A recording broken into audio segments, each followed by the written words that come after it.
tulipo leo ikiwa tarehe 12 mwezi Disemba mwaka 2025.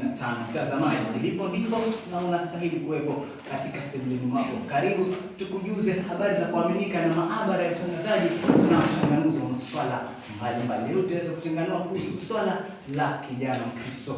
Basi unanasa ni tamati la kujina. Shukrani Yesu na pembezoni Josh James. Mtazamaji, hii ni runinga kipekee inayokuletea habari kwa lugha ya Kiswahili. Wasimweza kuwasiliana nasi kupitia nambari ya fupi 21550 au kwa njia simu 0716838392 au 0705887178 au vile kupitia katika kurasa zetu za kijamii kama Facebook, Instagram, YouTube @wastv channel au katika kutoka barua pepe ya www.wastv.co.ke. Mtazamaji, tunaelekea kwa kusoma fupi kisha tuweze kurejea katika awamu ya pili ambapo tuweze kudadavua swala hili kwa undani zaidi. Useme bali.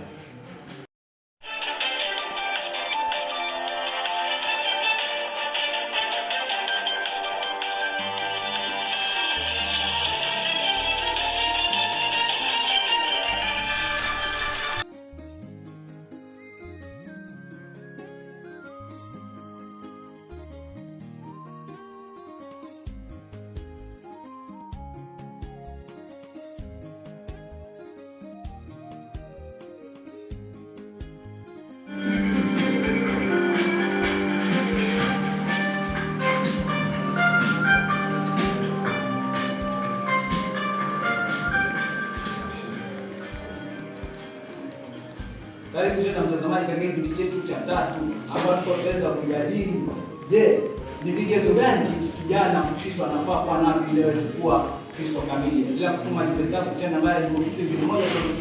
Vile unaweza kupiga simu kwa 0705887178 au 0716838392. Vile katika kurasa zetu za kijamii. Naona jumbe zinaendelea kumiminika. Na mbona mule Junior kutoka Arasa asema leo studioni, kijana kwa Kristo kamili lazima adumu katika maombi kila wakati. Nasema asante sana mule Junior kutoka Arasa, maana umegonga ndipo. Naona jumbe zishaanza kuminika katika kiungo changu katika ukurasa wa Facebook. Na mwana mzee anasema lazima kijana awe mtu wa kusoma Biblia na kuielewa kila wakati, itamsaidia kushinda majaribu kwa urahisi. Vile katika kupitia Biblia nimefupi na mbona wenyewe kutoka wao wanasema kijana kwa Kristo kamili lazima awe na uhakika na wokovu wake, tena awe amezaliwa mara ya pili. Maana kitabu cha Yohana Mtakatifu mlango 3 mstari wa 3 inasema, Yesu akawaambia, alipojibu utakwambia, amini nakwambia, mtu asipozaliwa mara ya pili hawezi kuona ufalme wa Mungu. Vile katika ukurasa wa Instagram namuona Bogo Mr kutoka Kiwandani anasema kijana Mkristo anafaa awe amezaliwa mara ya pili. Maana kitabu cha Yohana 3:3 inasema, Yesu akajibu akawaambia, amin nakwambia, mtu asipozaliwa mara ya pili hawezi kuona ufalme wa Mungu. Asante sana Bogo Mr kutoka maeneo ya Kiwandani. Tunaji basi kiendelea kumilika kwa mwili kwangu kwa njia fupi, lakini naona mtu umetupa kisogo na hapo na pogo wanaondoa kuwa siku zote kilicho na mwanzo hakikosi mwisho. Siku zote kilicho na mwanzo hakikosi mwisho.